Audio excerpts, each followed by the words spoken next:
May dalawang aspeto na pamamahala sa loob ng silid-aralan. Ito ay ang personal at pisikal na aspeto. Sa pagsaalang-alang at pagbibigay prioridad sa mga kailangan ng mga mag-aaral ay nakakatulong upang mapaunlad ang kanilang personal at pisikal na aspeto, lalong-lalo na sa akademikong usapin. Sa pisikal na aspeto, isinaalang-alang dito ang maayos na kapaligiran sa loob ng silid-aralan.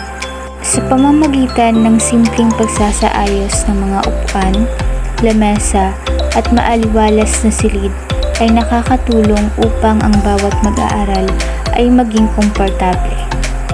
Ang ganitong pamamahala sa loob ng silid ay may malaking epekto sa pag-unlad at pagkatuto ng mag-aaral. Ang mailagay sa maayos at ligtas na kapaligiran ang mga mag-aaral ay nakakatulong sa kanilang akademikong pag-unlad, maging sa kanilang mga sarili. Batay sa aking naging obserbasyon, lalong-lalo na sa aking cooperating teacher, sinisigurado niya palagi na malinis at maayos ang silid bago ito magsimulang magturo.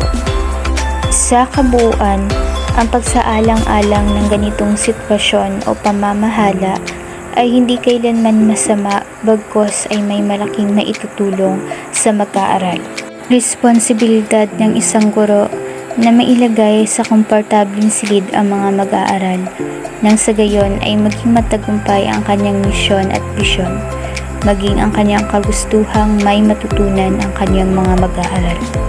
Kung kaya't nararapat na magkaroon ng maayos na pagpaplano at bukas na ideya ang mga magulang at estudyante sa kung ano man ang pangangailangan ng mga mag-aaral na kailangan matugunan.